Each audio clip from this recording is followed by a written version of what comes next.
In this video, we're going to look at partial fractions, what they are and how we use them. All right, now, the wonderful thing about partial fractions is they allow us to break down complicated looking expressions into something simpler. And that's particularly handy when we want to integrate. So you could take something like this polynomial here, an x to the n plus an minus 1 x to the n minus 1 plus so on up to a0, divided by these distinct different linear factors, x minus x1, x minus x2, all the way up to x minus xn, depending on the degree of the polynomial. And we can write that as a1, some constant a1 over the first linear factor, plus some other constant a2 over the second linear factor, all the way up to some constant an over the final linear factor x minus xn. Now this is a simpler expression to integrate than the original polynomial here. So just to give you an example, if I want to find the integral antiderivative of b on x plus 2 with respect to x, the integral of that, then what I've got is b times the natural log x plus 2, and then plus a constant on the end. So much easier to integrate than, say, integrating 5x plus 1 over x minus 1 times x plus 2. Okay, I can integrate each of these terms in a similar way, so much easier. Okay, well, let's start with the first example. Let's say we have 5x plus 1 over the distinct linear factors. Linear because they're only to the power of 1. There's no squareds or cubes or any other powers. X minus 1 times x plus 2, a linear factor. Okay, there's two of them, and so we can write that as this whole thing on the left, the whole expression, as a over x minus 1 plus b over x plus 2. And then what we can do is multiply through by the denominator. The denominator has two linear factors multiplied together, and when we multiply through, we find we have on the right hand side here we have a times x minus 1 in parentheses times x plus 2 in parentheses. Okay, and we notice that the x minus 1s will cancel, leaving a times x plus 2. Over here, multiplying b by x minus 1 in parentheses times x plus 2 in parentheses, the x plus 2 will cancel out, and we're left next line down with b equals x minus 1. On the left hand side, having multiplied through by the denominator, we're just left with 5x plus 1. So 5x plus 1 is equal to a times x plus 2 in parentheses plus b times x minus 1 in parentheses. And what we can do is we can expand it out, a times x, b times x, and collect those together. So a plus b times x. Then the constants, a times 2 is 2a, b times minus 1 is minus b, so the constants on the end here, 2a minus b. And what we're doing is we're equating 5x plus 1 with a plus b in parentheses times x plus 2a minus b. Well, if we do that, first thing that's going to imply that a plus b is equal to 5. The coefficient here, a plus b, must match the coefficient in front of the x because they're both next to x multiplied by x. And 2a minus b must equal 1. Okay, well, we can solve the first one by writing a equals 5 minus b. Substitute that into the second equation. 2 times 5 minus b is equal to 1. Expand it out, we have 10 minus 2b minus b equals 1. So that implies that subtracting 1 from both sides, we have 9 is equal to 3b, which tells us that b equals 3. Okay, if b equals 3, we substitute that back in up here. 5 minus 3 gives us 2 for a, so a equals 2. And then what we can write is our original expression, our original rational polynomial, 5x plus 1 on the distinct linear factors, x minus 1 in parentheses times x plus 2 in parentheses, can be rewritten as 2 over x minus 1 plus 3 over x plus 2. And of course, integrating the left-hand side becomes a matter of integrating the right-hand side, and the two integrals on the right will involve the log, natural log, as we see from the rules here. Much easier to express this expression in terms of these simpler expressions simply through partial fractions. These are called partial fractions.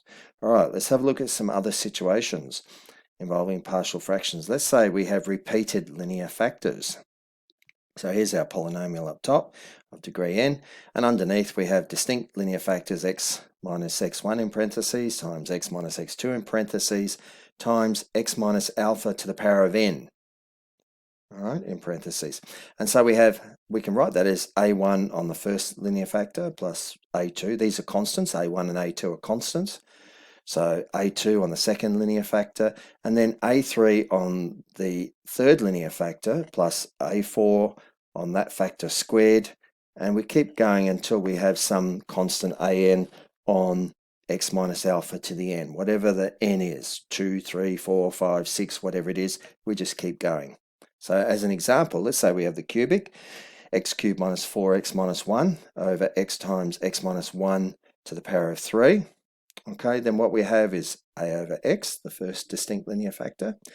Now we have these x minus 1 repeated linear factors. Okay, so we start off with b, a constant, a, b, c, d are constants, b over x minus 1 plus c over x minus 1 squared, almost there, plus d over x minus 1 cubed.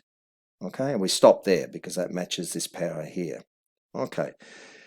Again, let's multiply through by the denominator, leaving only the numerator. So we have x cubed minus 4x minus 1, and multiplying through and cancelling as we go. Those steps I haven't included here. Okay, so we end up with, well, this x and this cancels with the x here, and we're left with a times x minus 1 in parentheses to the power of 3, plus b times x minus 1 squared, plus c times x minus 1 plus d times x. Okay, and then the next thing we do is we want to expand out the parentheses again, which I've not shown here, but when you do that and you collect like terms, so we have a times x cubed plus b times x cubed, we'll have an x cubed here and a bx out front, so we'll end up with a bx cubed. Collect those together, so a plus b x cubed, okay, meaning that a plus b matches the 1 in front of x cubed here. For squares, we have minus 3a minus 2b plus c, the details I've not included, times x squared.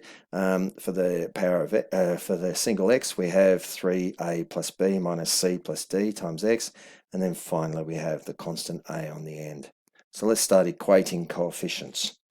In front of the x cubed there's a 1, so a plus b must be equal to 1. Minus 3a minus 2b plus c must be 0 because there's no x squared terms in here. The next one, 3a plus b minus c plus d, must equal minus 4 because that's the only coefficient in front of an x, single x. And then at the very end, minus a is equal to minus 1. Well, straight away, a equals plus 1 is the solution to that. Putting that into the first equation, 1 plus b is 1, b must be 0. Substituting a and b into here, we find that c must be 3. And substituting all of those into here, we find d must be minus 4. Okay, and so here we replace a with 1, b is 0, so that term drops out, c is 3, d is minus 4. And there we've reduced this polynomial divided by another into something much simpler to work with, to integrate, and all right, simply easier to work with. All right, let's have a look at some more examples. Let's say we have a quadratic factor in the denominator. So here's our original polynomial divided by distinct linear factors, distinct because they're different, x minus x1 in parentheses times x minus x2 in parentheses, and however many other distinct linear factors they are, depending on the power of n or however many we have. Underneath we have ax squared plus bx plus c. There is a quadratic factor. Okay, well, writing that out using partial fractions, we have the constant a1 divided by the first linear factor plus the constant a2 divided by the second linear factor. Keep going if there's any other linear factors. And then for the quadratic factor, we write bx plus c, constant b times x plus the constant c over the original quadratic. Okay, here we go again. Let's do an example here. So we've got this cubic divided by a quartic underneath. Okay, and what we want to do is just notice with the x squared here, it's a repeated linear factor. So here we're going to have constant a over x plus a constant b over x squared. Remember, it's a repeated linear factor like we saw above. And then we have c times x, constant c times x plus the constant d over x squared plus 1. Remember, the quadratic factor here is x squared plus 1. All right. Next thing, multiply through by the denominator again. We're left with a times x squared plus 1 plus b times x squared plus 1 plus cx plus d times x squared. Okay, let's collect like terms. So we have a plus c together times x cubed plus b plus d times x squared plus ax plus b. All right, well, a plus c must equal 5. B plus d must equal minus 3. And we have a times x must be equal to plus 2. So a is plus 2.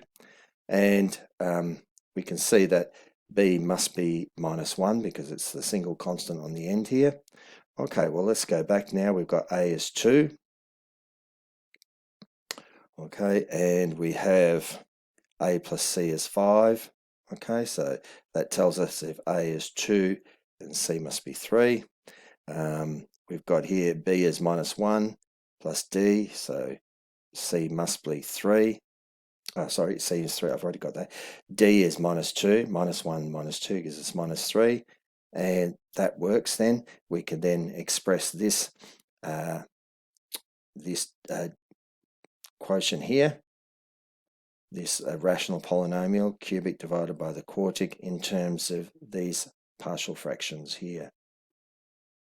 So it breaks it all down for us. Much easier to work with these expressions. Okay. So let's have a look at another example. X plus 3 on x times x minus 1. Well, here we have distinct linear factors, so we're going to have constant a over x plus a constant b over x minus 1. Multiply through by the denominator again, and we're going to be left with just the numerator x plus 3 is equal to a times x minus 1 plus b times x.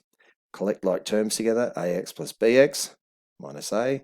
So a plus b times x minus a. Well, a plus b must equal 1, and minus a must equal plus 3. So that tells us that a is minus 3, and b must be 4, because minus 3 plus 4 gives us 1. And so we can write x plus 3 on x times x minus 1 as minus 3 on x plus 4 on x minus 1. Another example. Here we have 2x plus 3 on x minus 1 times a quadratic factor. So we can write that out as constant a over the first linear factor plus then the expression bx plus c over the quadratic factor. Okay, multiply through by the denominator, and we're left with 2x plus 3 on the left is equal to a times the quadratic factor plus bx plus c in parentheses times the linear factor x minus 1 in parentheses. And expanding that out, we'll have a times x squared plus 2ax plus 2a plus bx squared minus bx plus cx minus c. Collecting like terms, we find that 2x plus 3 is equal to a plus b times x squared plus 2a minus b plus c times x plus 2a minus c. Equating coefficients, like coefficients, we have a plus b is equal to 0. 2a minus b plus c is equal to 2, the 2 out front here, and 2a minus c is equal to the 3 on the end. Okay, well, from here, if a plus b is 0, then b is minus a. So we can stick that in the second equation here. 2a minus minus a plus c is 3a plus c equals 2. Okay, and we have 2a minus c is 3. So solving for c, we have 2 minus 3a. That's solving from above here. C here is 2 minus 3a. Okay, and then we can substitute that in here. 2a minus, in parentheses, 2 minus 3a equals 3. We'll expand out the bracket, the parentheses, sorry. We're left with 5a. 2a minus 3a will give us 5a. Minus 2 is equal to 3. Okay, taking the 2 onto the other side, adding 2 to both sides, we're left with 5a is 5, so a is 1. If a is 1, we can then work back and find from here 2 minus 3a means that c is minus 1, and because a is 1, so 3a, 3 1s are 3, 2 minus 3 is minus 1, and substituting further back to b must be minus 1. Okay, from up here b is minus a and a is 1, so b must be minus 1. And then we can rewrite the original polynomial expression, the rational polynomial, it's one polynomial over another, as 2x plus 3 divided by, in parentheses, x minus 1 times the quadratic factor x squared plus 2x plus 2. And we can write that as 1 over x minus 1, as we set up here. We found the value for a to be 1, minus x plus 1, okay, over x squared plus 2x plus 2. That's it, simpler expressions to work with. And perhaps now one more example. X squared quadratic plus 5x plus 8 over the cubic x times x plus 2 squared. Notice x plus 2 is a repeated linear factor. So we end up with a over x, the first distinct factor, plus b over x plus 2, but it's a repeated linear factor, so we need another one, plus c over x plus 2 squared. Okay, squared matches the power here. Multiply through by the denominator again, we're left with x squared plus 5x plus 8 is equal to a times x plus 2 to the power of 2, plus bx times x plus 2 in parentheses plus cx. Expanding all that out, we're left with ax squared plus 4ax plus 4a, that's from the first term. Then here we're left with bx squared plus 2bx from the second term plus cx. Now collect like terms, so the coefficients in front of the x squareds go together, so we have a plus b times x squared plus 4a plus 2b times x plus c times x plus 4 times a. Okay, and now we need to equate coefficients, so a plus b here, let me just write that here. I've collected one more, sorry, cx goes in here. So x squared plus 5x plus 8 is equal to a plus b in parentheses times x squared plus 4a plus 2b plus c times x in parentheses times x plus 4a. Okay, first things first, a plus b, okay, must be 1. Okay, 4a must equal 8, so maybe we start with that. 4a equals 8, so that implies a is 2. Next, a plus b here is equal to 1. Okay, so if we put a as 2 in there, okay, 2 plus negative 1 will give us, okay, b is minus 1. If I put b as minus 1 in there, a is 2, okay. Next one is 4a plus 2b plus c is equal to 5. So substituting in 4 times 2 to give us 8, minus 2 times negative 1, plus 2 times negative 1 is negative 2, plus c is equal to 5, and solving for that, we'll have c equals minus 1. Okay, so that means the original rational polynomial division can be written as x squared plus 5x on 8, plus 8, sorry, over x times x plus 2 all squared is 2 on x, the a term is 2, minus 1 on x plus 2, b is minus 1, minus 1 on x plus 2 all squared, okay, c here is minus 1 as well. Simple expressions to deal with, so it's a very, very handy technique, very, very useful one, well worth it. Just keep a collection of how you go about things, whether they're distinct linear factors or repeated linear factors or a quadratic factor. So just a little bit of practice will help you come to terms with that.